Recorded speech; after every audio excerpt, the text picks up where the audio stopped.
libro de Apocalipsis capítulo 3 verso 20 dice: aquí yo estoy, dice el Señor, a la puerta y llamo. Y si alguno oye mi voz y abre la puerta, dice, yo entraré a él y cenaré con él y él cenará conmigo. Para que usted tenga un mayor conocimiento de lo que representa esa cena, específicamente que el Señor hace antes de morir. Esa cena tiene una connotación pero muy amplia. Lo primero que usted y yo vamos a aprender es que la cena representa la misericordia inmesurable de Dios. Es decir, que en esa cena vamos a encontrar una misericordia infinita, muy amplia. Y allí nosotros nos tenemos que identificar con Él. Pero la cena también tiene otra representación, otra simbología, que es intimidad, es relación. Y me gusta esa parte de relación, porque la relación que había entre Dios y el hombre estaba rota. Era una relación de enemistad. Teníamos una enemistad con Dios por causa del pecado. Y es por eso que usted va a ver en muchos textos la palabra cena. Se habla de la cena antes de las bodas del Cordero. Se habla de la cena en muchas ocasiones, donde Dios en muchas parábolas dice la parábola de la cena de los siervos, que Dios obliga a entrar para cenar. Y esa cena es la que vamos a estar desarrollando. Eso que usted cotidianamente lo escucha de parte de la iglesia, donde tomamos un pan, donde tomamos una copa de vino, vamos a ampliarlo un poquito más. Ahora, yo quiero decirles esto. La enseñanza que he podido traer, es una enseñanza sumamente compleja. Y no me voy a enredar con toda la complejidad ritual, porque es extraída específicamente del pueblo judío, el pueblo israelí, para llegar a esto, o lo que Jesús hizo. A veces pensamos que Jesús simplemente tomó una copa, cogió un pedazo de pan y no. Hay todo un seguimiento. Pero yo no me voy a poner a complicar, porque una de las cosas que me gusta del Señor es que Él al final simplifica todo. Cuando hablo de simplificar todo, es que todo fue a parar en la persona de Jesús. La idea de este mensaje es resaltar su obra, mirarlo a Él, verlo a Él. Y aquí es donde quiero, por favor, que se traslade al libro de Lucas, capítulo 22. Libro de Lucas, capítulo 22. Y dice así, 22, verso 7. Llegó el día de los panes sin levadura. Esa palabra pan sin levadura, que comúnmente se le llama el pan ácimo, que significa cero levadura. Los judíos utilizan esta clase de pan, esta que está aquí. Parece ser que ellos lo venden en una caja.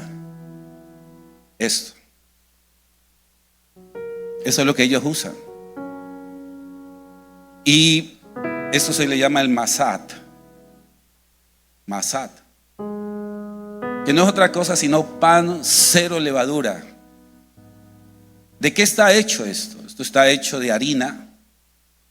Esto está hecho de agua, es decir, harina y agua, un poco de sal, y ellos lo consagran. Eso es lo que ellos utilizan. Y es lo que Jesús utilizó, y se le llamó los panes sin levadura. Porque la connotación de la levadura en la Biblia es que todo lo leudado es prototipo de pecado. La levadura es sinónimo de hipocresía, la levadura es sinónimo de engaño y la levadura es sinónimo de pecado, de oscuridad. Y hay algo muy tremendo, es que la levadura daña al tiempo la masa del pan, la harina, se fermenta. Y usted va a ver que el pan, por ejemplo, común, le va a caer un moho verdoso, ¿ya? Porque eso hace la levadura. ¿Por qué utilizan la levadura del pan si no es para que el pan crezca? Pero cuando usted lo aprieta, queda ahí en ese pequeño puñado. Eso habla de engaño. Y vamos a extraer precisamente de dónde sale esto. Y aquí hay una relación muy hermosa. Es que la fiesta de los panes de levadura, sin levadura, está precedida de eso que nosotros comúnmente hacemos con lo de la cena del Señor. Porque nace cuando el pueblo de Israel iba a salir de la esclavitud, atención, de la esclavitud de Egipto por 430 años que llevaban esclavos. Dios usa a Moisés y por primera vez van a preparar una cena que se le va a llamar la cena, o en el hebreo el seder, así se dice, seder es cena, el seder de la Pascua. A mí me llama mucho la atención, muchos periodistas, usted eso lo va a encontrar siempre, lo veo en los diciembres, y siempre cuando llega diciembre es que felices Pascuas, ¿ya? Felices Pascuas. Y veo las periodistas de RCN, de Caracol, y mucha gente, felices Pascuas. Llega el 24 y es que felices Pascuas. Y no sé si es que la Pascua es la relación con la comida que nosotros comemos el 24, o con la natilla, o con el buñuelo. Y dígale al que está al lado, la Pascua no tiene nada que ver con diciembre, ni nada que ver con nacimiento. Ahora dígale al que está allí también, al que está al lado, dígale, nacimiento no es Pascua.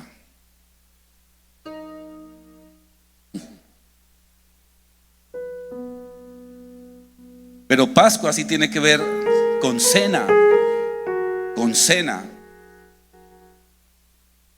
Lo especial de esto es que Dios manda a Moisés y decirle: ustedes van a comer por 7 días y van a limpiar de toda levadura todas las casas. Y van a preparar un pan sin levadura, sin levadura. Y yo quiero que usted vea esto, por favor. Cuando usted ve este pan y lo que manda a preparar el Señor, no es nada más y nada menos que la figura de Jesús en ese pan. Porque en Jesús no hay engaño, en Jesús no hay hipocresía, en Jesús hay santidad genuina y absoluta, en Jesús hay luz. Y Él se va a convertir. Recuerde que Jesús dijo: yo soy el pan caído del cielo. Cuando usted ve este mesac, o que no es, a nuestro argot es pan sin levadura, es Jesús mismo. Pero no solamente Jesús. Présteme mucha atención a eso, porque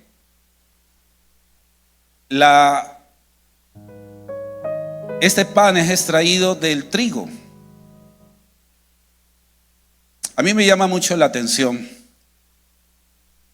que antes de que Dios edificara, o más bien David o Salomón edificara el templo en el monte de Sión, eso era una era de trigo. Antes de ese majestuoso monumento llamado el Templo de Salomón, que era el templo de Dios en Sión. Eso era una era de trigo. Era una era de trigo. Y David compró esa era de trigo. Y la compra y hacen más adelante el templo de Dios. ¿Y sabes qué es lo especial? De que más adelante en la Biblia, en Corintios, a usted y a mí nos va a llamar el templo de Dios. Es decir, que el templo está diseñado por trigo. Y sabes, hay un texto en la Biblia que dice que Dios, el reino de los cielos es semejante al trigo y a la cizaña. Trigo y cizaña. Y Dios le va a llamar trigo a los que van a amar a Jesús, le van a seguir. Pero que también, cuando usted ve la cizaña es casi que idéntica al trigo. Cuando usted toma la mata de cizaña y de trigo, usted dice, ve, esto se parecen igualitas las hojas, el tallo. Usted y yo no las podemos identificar. Hay una similitud impresionante en la hoja, pero lo que diferencia el trigo de la cizaña es el final del fruto. Porque el fruto, a pesar de que se parece mucho, el fruto del trigo tiende a caerse, el fruto de la cizaña queda erguida. Y hay otra cosa impresionante, es que el fruto de la cizaña envenena. Es decir, le cae mal a usted y a mí al estómago, pero el fruto del trigo es la que enriquece y nutre. Y por eso la Biblia dice claramente, por sus frutos Dios nos conocerá a nosotros. Porque nosotros nos podemos parecer ser cristianos, pero dar un fruto diferente al que Dios espera. Y por eso la murmuración hace parte. Atención, la murmuración hace parte del fruto de la cizaña. La hipocresía hace parte. Y por ahí hay un texto que dice el Señor, estos salieron porque no eran de nosotros. Y Dios va a comparar la iglesia, los que aman a Jesús, con trigo. Atención, con trigo. Y a mí me llama la atención porque Jesús le dice a Pedro, Satanás me ha pedido a mí para zarandearte. Y usted sabía, mi querido amigo y amiga, que el trigo, para poder que quede trigo, se tiene que zarandear. Y se tiene que zarandear con el fin de quitar la paja. Y utilizan un mecanismo para purificar el trigo. Y ese es el proceso que Dios va a hacer con nosotros en nuestra vida, en nuestro diario, en nuestro trasegar cristiano. Todos los días Dios va a utilizar al mismo diablo como instrumento para perfeccionarnos. Dígale al que está al lado, muchas veces el diablo va a ser el mejor instrumento de Dios para perfeccionarnos. Porque Jesús le dice a Pedro, yo he rogado para que tu fe no falte en medio del zarandeo. Ahora, esa harina también va a representar la iglesia.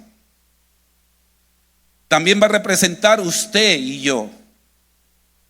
Y la Biblia dice que esa harina no puede tener pan leudado. Y mira lo que dice Primera de Corintios, capítulo 5, verso 7. Léalo, por favor. Primera de Corintios 5, 7. Y vamos a leerlo. Límpiese pues de la vieja levadura. Oiga, atención. Límpiese pues de la vieja levadura. Está hablando de levadura. Y nos está hablando a nosotros. Para que seamos nueva masa. La pregunta es,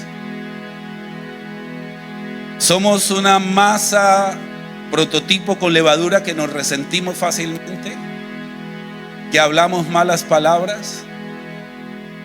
Somos una masa antigua todavía con cantidades de resabios.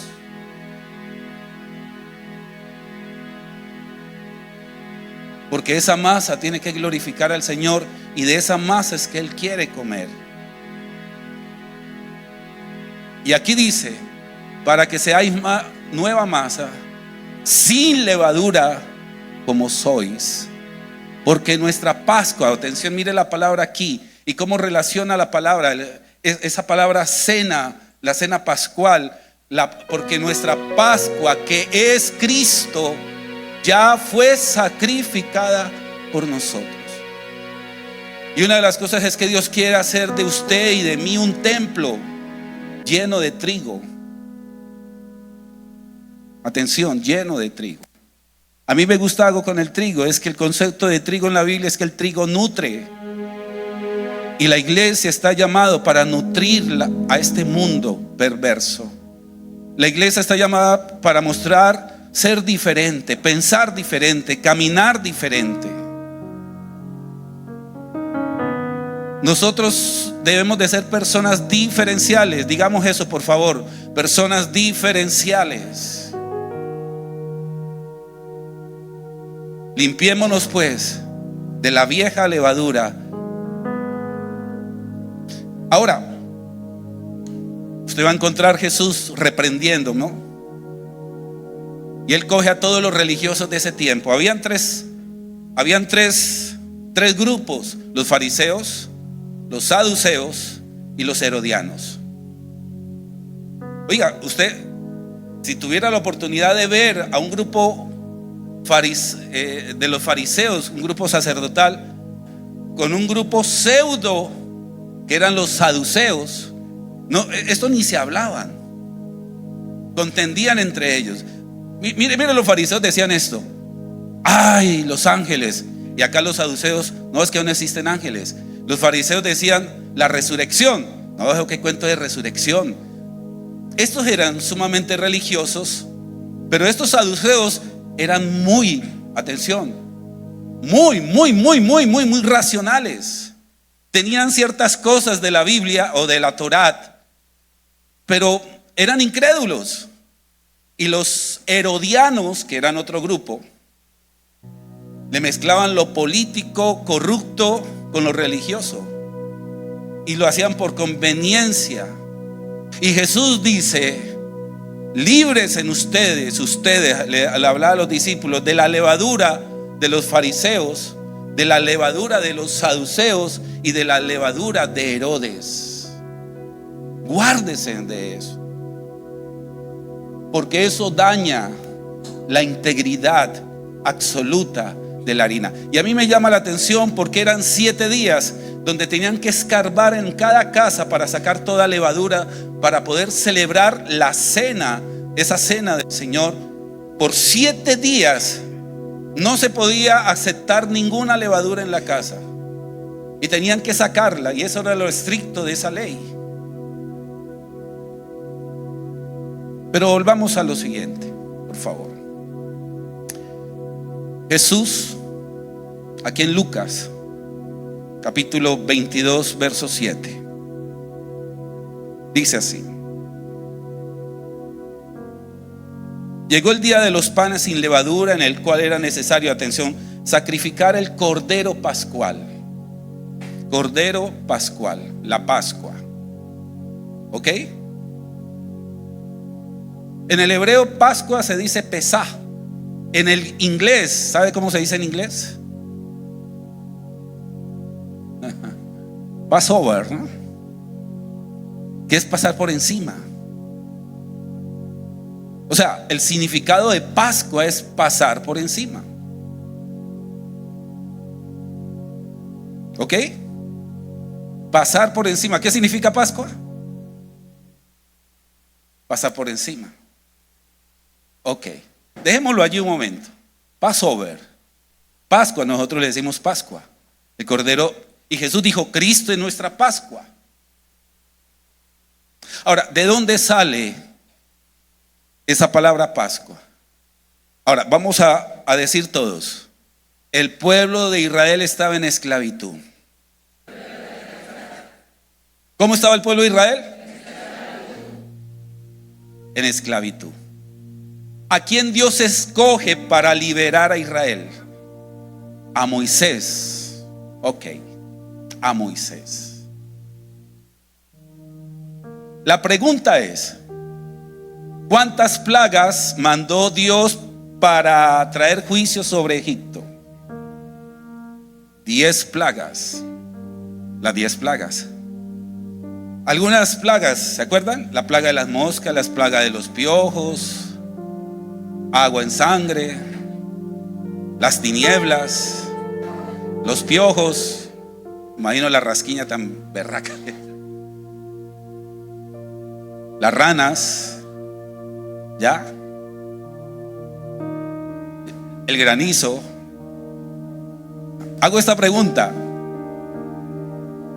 ¿esas plagas le movieron el piso al faraón? Sí, le movieron. Usted se puede imaginar en la cama del faraón, las ranas, y el faraón dijo: qué jartera estas ranas.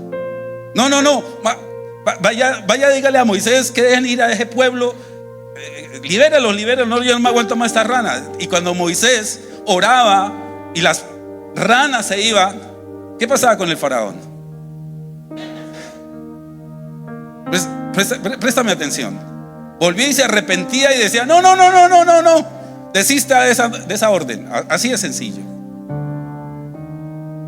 Pero cuando llegaban los piojos y esa carraspera por toda parte y el faraón por allá también decía: no, dígale a Moisés que vaya ese pueblo con él. Pero cuando pasaba la plaga, volvía otra vez.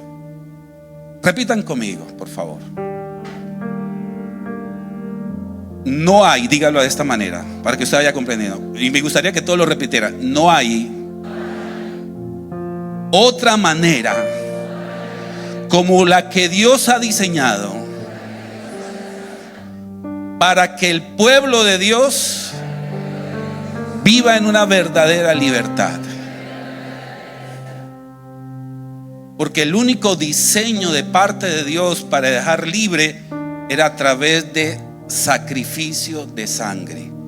Y detrás de la plaga de piojos no había sangre. Bueno, la sangrecita que salía. Detrás de las moscas no había sangre. Detrás de las tinieblas no había sangre. Pero detrás de la Pascua sí había sangre. Porque dice el libro de Hebreos: sin sangre no hay remisión de pecados, no hay perdón de pecados, no hay liberación. Y Dios ordena por primera vez coger un cordero, ponerlo a la mesa o en el altar, sacrificarlo, coger la sangre y ponerla en los dinteles y comer el pan sin levadura. Y a partir de ese momento se forma algo, porque dice la Biblia en Éxodo capítulo 12, si usted lo ve en el capítulo 12, creo que el verso 7 dice que la Pascua será celebrada por generaciones perpetuamente. Ahora, ¿por qué Passover? Pasar por encima. Porque Dios le dijo a Moisés: cada familia tiene que tener sangre en sus dinteles, en sus puertas. Y yo enviaré el ángel de la muerte. Y donde no esté la sangre, y la sangre será el testimonio, el pacto, por la cual yo perdono, guardo, protejo, tengo misericordia de esa familia. Esa familia está reconciliada conmigo por causa de esa sangre. Esa sangre va a hablar de salvación. Y cuando el ángel vea la señal de la sangre, el ángel va a pasar por encima de esa casa. Pero si la sangre no está, vendrá el ángel y hará morir el primogénito, y habrá lloro y sufrimiento y dolor en esa casa. Y morirán los primogénitos de los animales, y morirán los primogénitos de todos. Aún más, si un judío no hace eso, su hijo primogénito moría. O si un egipcio que por allá se hubiera colado y hubiera por ahí y alcance a escuchar y diga: no, yo voy a hacer eso conmigo, un egipcio, créalo, se salva. Porque estaba la sangre allí. Y cuando pasó el ángel y veía la sangre, esa casa, esa familia era guardada. Y por eso significa pasar por encima, Passover, Pascua. Siempre acuérdense de esto. Pascua se relaciona con sangre. Pascua es salvación. Pascua es comunión. Pascua es mi manera en que yo me reconcilio con Dios. Y ese concepto pascual es lo que se va a convertir en un futuro en lo que nosotros celebramos, la cena del Señor.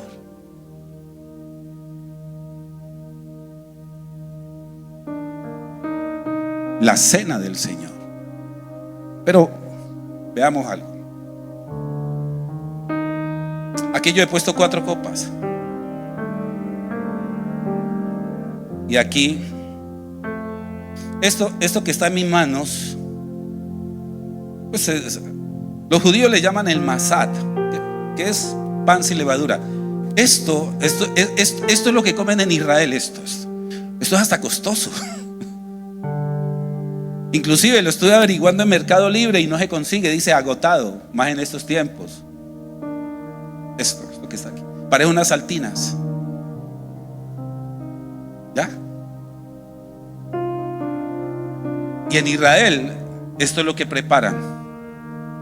Pero mire cómo lo hacen. Porque a mí lo que me llama la atención es que el pueblo de Israel, que hace todo este ritual, terminan negando a Jesús y no creyendo en Él.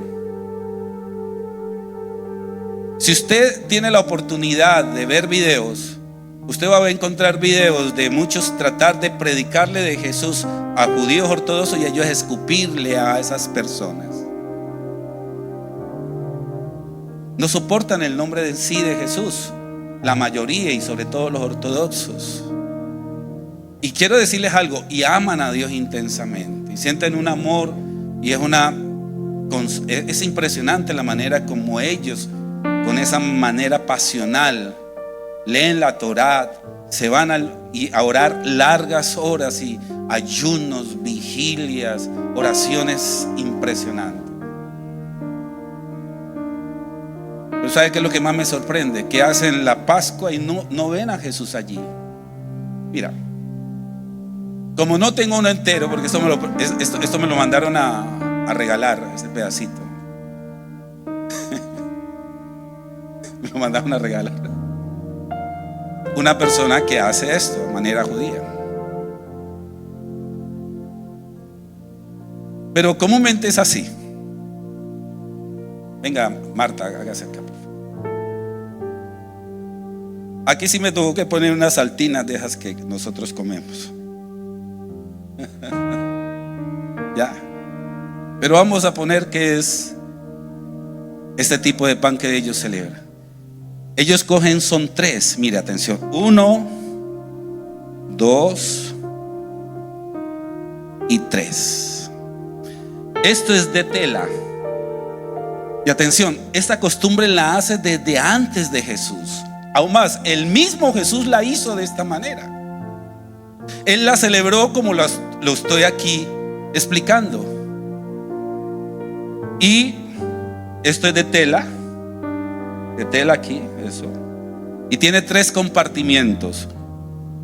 No voy a decir el nombre, pero esta primera va acá. Pero la más quemada, la más triturada, mira aquí, más quemada. ¿Cuánto te demoraste, Yo le dije a Marta que casi no quema. La más quemada, el pan más quemado, más triturado, se tiene que poner en la mitad. Y después viene el otro. Y cuando usted ve esta figura, ¿y sabes qué hacen los ellos? Usted va a la casa de un judío ortodoxo que no cree en Jesús. Actualmente lo hacen el 15 de Aviv o Nisan. Bueno, llamémoslo en nuestro cronograma, mes o de marzo o abril. Tiene que ser el 14. Si usted quiere ver la fecha precisa, está allí en Éxodo 12. El 14 del primer mes, mes de Aviv o mes de Nisan, se celebra Pascua eternamente. Entonces, ellos cogen, le tienen un nombre a este, y ellos no ven esto, atención, que el primero representa al Padre, pero el de la mitad representa a Jesús. Y esto que está quemado es su sufrimiento, su crucifixión y el hermoso, precioso, santo Espíritu de Dios. Venga, ellos hacen esto y no lo ven. Pero venga, ¿quién me va a dónde está el tul azul, el tul negro? Ok, eso ahí está. La persona, el que va a presidir, pues es hermoso ver eso, pero cuando yo veo eso, toda esa complicación, porque es bien complejo, bien complicado, se pone, atención, el que celebra la Pascua se pone unas vestimentas de sepultura, así se llaman, vestimentas de sepultura. Y usted sabía que cuando Jesús muere, lo entierran con las vestimentas de sepultura que celebró la Pascua.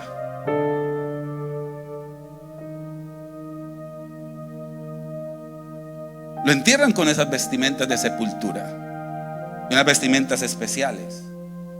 Pero allí usted va a encontrar que a todas las personas muertas les ponen un sudario, le envuelven la cabeza con un sudario.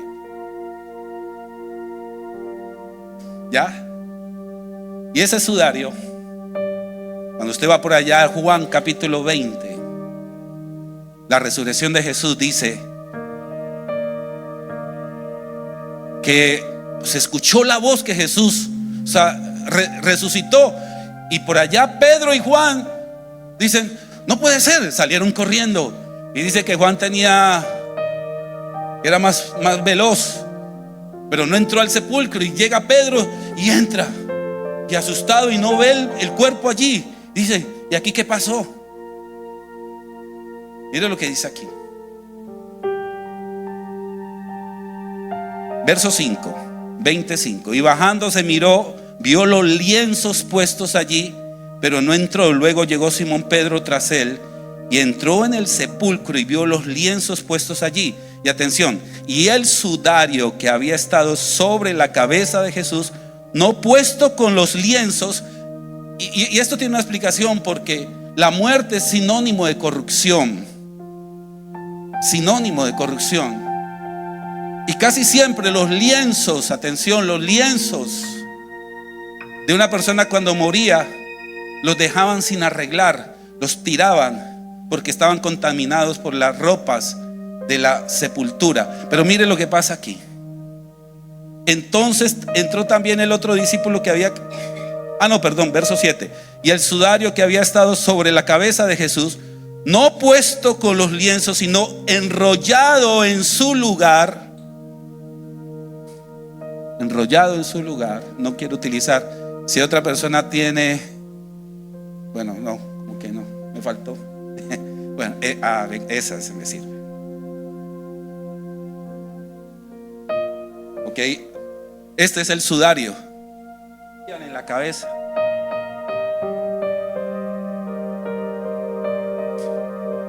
Cuando usted ve la cena de los judíos, ¿sabe qué hacen los judíos? Eso es un ritual de ellos.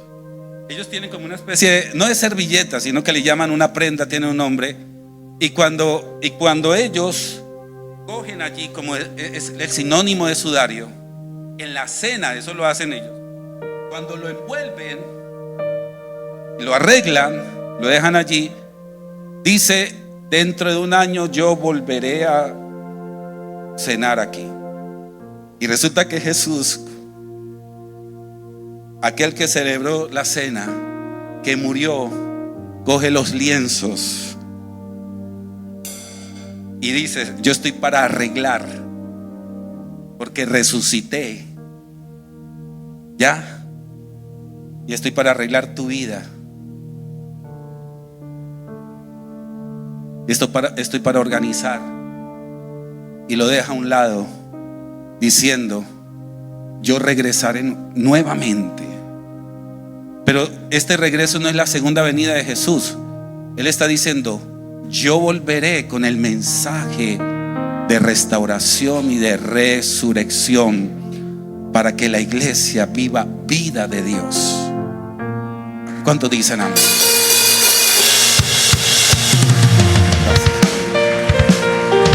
Ahora, venga. Ellos hacen todo esto y no lo ven y no creen. Jesús hizo esto. Esto lo hizo Jesús. Pero los judíos hacen esto. No se comen el primero, no se comen el último, pero sí se comen. ¿Y se acuerda cuando Jesús dijo: ustedes que parten? Porque siempre usted va a ver en la mesa de los judíos que parten en dos partes el pan. Y partiendo lo dio a sus discípulos. Lo parten. Y este es el que se come. Por eso Jesús dijo: coman de mí. No se come al Padre, no se come al Espíritu, se come Él, a Jesús. Es mi alimento. ¿Y sabes qué hacen? Entonces, bien, ahorita sí. Entonces cogen este y se comen. Y el otro pedacito, oiga, esto lo hacen los judíos. Y el otro pedacito lo esconden. Ellos tienen también, esto tiene un nombre. No me voy a poner a complicar con esos nombres. Y lo esconden en un paño negro. Y le voy a decir eso. ¿Qué quiere decir Dios? Para ustedes, pueblo de Israel, yo estaré escondido, pero hay otro pueblo que sí me podrá ver. Y harán la obra de vida aquí en la tierra. Y lógicamente que ellos en un día propicio lo verán, porque la Biblia dice que mirarán al que traspasaron. Para usted y para mí Jesús no está escondido. Para usted y para mí Jesús está vivo. ¿Cuántos dicen aleluya? ¿Cuántos dicen amén?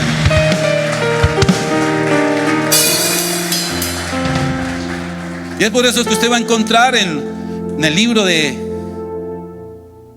Tesalonicense, dice que mientras que el pueblo de Israel quedó con un velo por causa de Moisés, no pueden ver a Jesús. No lo pueden ver. Y cuando se hace toda esta ceremonia, ven un momento acá.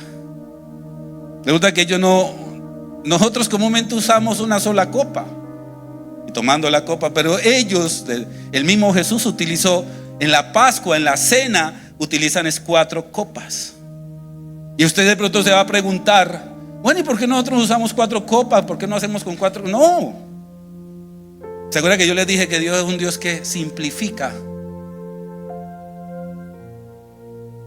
Para no complicarme, esta primera, ellos en toda mesa de los judíos, crean en Jesús o no crean, ponen 4 copas. Y la primera copa tiene que ir en relación con lo que vivió el pueblo de Israel en Egipto. Atención, vamos a hacer esta comparación. Digan conmigo: Egipto. Ahora digan todos: el mundo. Otra vez. Egipto. Diga todos, el mundo. Diga Faraón, Satanás. Ahora digan todos, Moisés, Jesús. Repitan todos, el pueblo de Israel estaban esclavos en Egipto. Yo estaba esclavo al mundo.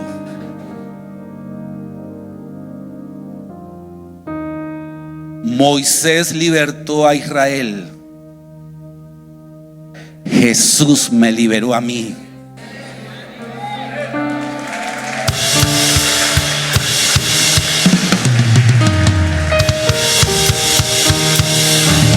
Por eso cuando vemos Pascua significa liberación. Y la primera copa, que se llama la copa de la bendición, usted la encuentra allí, todo lo concerniente, es bastante extenso. La primera copa que Jesús, aún más, eso demoraba como una hora haciendo toda esa parafernalia de ritual.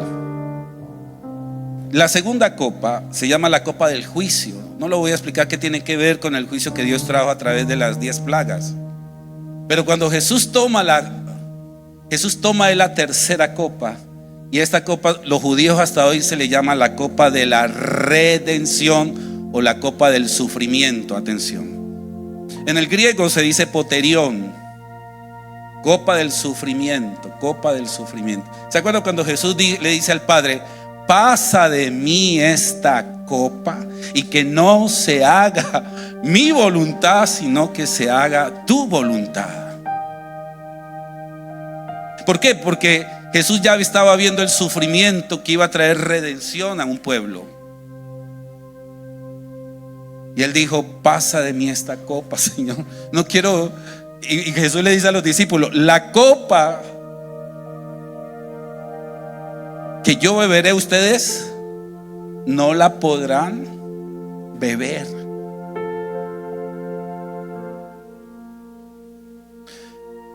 Yo les quiero decir algo. Cuando uno ve todo esto, cuando uno conoce todo esto, uno termina amando a Jesús extremadamente. Mira,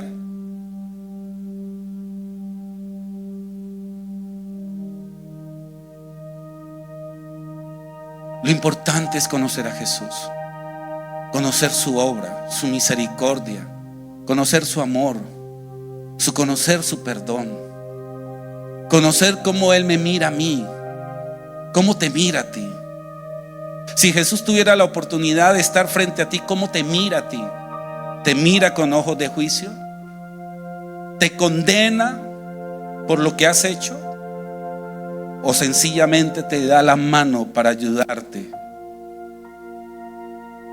En Él está el verdadero amor. Él es la esencia. Él es el centro. Él es el eje central. Él es mi vida. Él es todo para mí. Si Él me falta todo. Si yo lo tengo a Él, lo tengo todo. Y la última copa, uno le dicen que es la copa de la consumación, que no lo voy a explicar, o la copa de la alabanza o adoración. Pero cuando Jesús toma, esa que nosotros celebramos es esta. Y fue la que repartió a sus discípulos para que tomaran, que se llama la copa de la redención. Redención. Y eso se quedó perpetuamente. Pero yo quiero finalizar con esto. Y créalo que es una información mucho más compleja, pero no necesito más para que usted y yo podamos entender. Présteme atención a este final que vamos a tener. Libro de Juan, capítulo 1, verso 1. En el principio era la palabra o el verbo.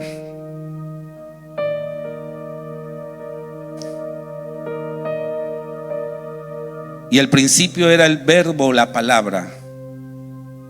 Y el verbo era con Dios y el verbo era Dios.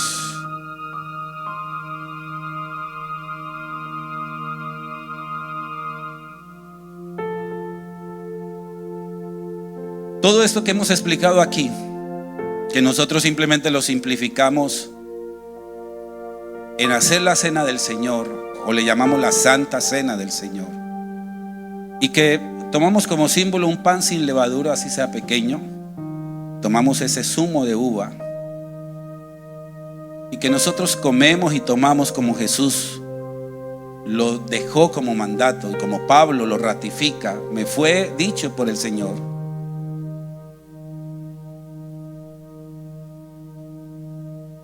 Se simplifica y se magnifica en lo verdadero. Atención, todo esto, cuando hablamos de toda esta simbología, es simplemente simbología. Pero esto se convierte en un genuino y verdadero pan. Porque una de las cosas que me impacta es que el verbo o la palabra se hizo ¿qué? Carne. La palabra se hizo carne. Esto lo aprendí hace poco, escuchando a una persona, y él decía esto: la Biblia, más que memorizarla, se tiene que encarnar en tu vida y en mi vida. Vuelvo y lo repito: el verdadero pan, el pan transformador que cambia, el pan que te alimenta, es cuando tú comes la palabra. Y atención, porque la palabra se tiene que, así como la palabra se hizo carne, que es Jesús, la misma palabra, la palabra se encarna en tu humanidad. A ver, levante la mano, por favor, diga: cuando la palabra se encarna en mí, yo vivo por la palabra, hablo la palabra, pienso la palabra, camino con la palabra, profetizo la palabra. Y si la palabra me dice que por sus llagas yo ya fui sanado, significa que esa palabra de vida está encarnada en mí. Y si a mí la palabra me dice que soy bendecido juntamente con el creyente Abraham, es porque esa palabra está encarnada en mí. A ver, Jesús encarnado en ti. ¿Entiendes? Diga conmigo: Jesús encarnado en ti. Cada vez que tú lees, cuando tú lees el Salmo 23, más que memorizarlo, más que lo lleves a tu mente, se encarna en ti, se vive, se entiende. Por eso es que vas a encontrar algo en Gálatas. Ya estoy aquí a puertas de terminar. Vamos a ministrar. Y dice aquí, presta atención a este texto que está en Gálatas capítulo 6, verso 15. Y Pablo dice esto: porque en Cristo Jesús, mira, ni la circuncisión vale nada, ni la incircuncisión, sino una nueva creación. Y a todos los que anden conforme a esta regla, paz y misericordia sea a ellos, porque somos la Israel de Dios. Esto que hablamos aquí es lo que hacen los judíos, lo que hace el pueblo de Israel. ¿Y sabes qué hizo Dios? Dios cogió a nosotros que no éramos israelitas y nos une con ellos. Nos une. Y Dios puso a Israel La palabra Israel significa caminar con Dios, pelear con Dios. Todos sabemos el conflicto que en este momento hay en el Medio Oriente. La cantidad de animalversión hacia el pueblo de Israel, que le dicen genocidas. Es cierto, eso es un tema bastante a discutir, donde ha habido muerte de niños palestinos, ancianos, los bombardeos, y es propicio a críticas, propicios a decirle, ellos son unos genocidas, terroristas. Pero nadie se imagina cómo el pueblo de Israel por todos los años han sufrido en toda la historia persecuciones, extermination. Bueno, no sé si se dice así en inglés. Termination. Exterminio. Usted sabía que en Irán el código, la constitución en Irán, uno de los puntos de la constitución de Irán es exterminar 100% a los judíos en todo el mundo. Es decir, que la orden de Irán es que ellos tienen que lograr que los judíos, si están en Colombia, hay que matarlos. O sea, la idea de formar es una ley, es decir, si sea niño, niña, anciano, el solo hecho de tener una sangre judía es matarlos, exterminarlos de la faz de la tierra. Pero así como el pueblo de Israel ha tenido animalversión, la Biblia dice que los cristianos, nosotros, nos miran también con ojos raros, porque defendemos los principios divinos, porque defendemos a Dios, y eso al diablo no le gusta. La Biblia dice que somos la Israel espiritual, y que usted y yo celebramos la Pascua, la cena que es Jesucristo.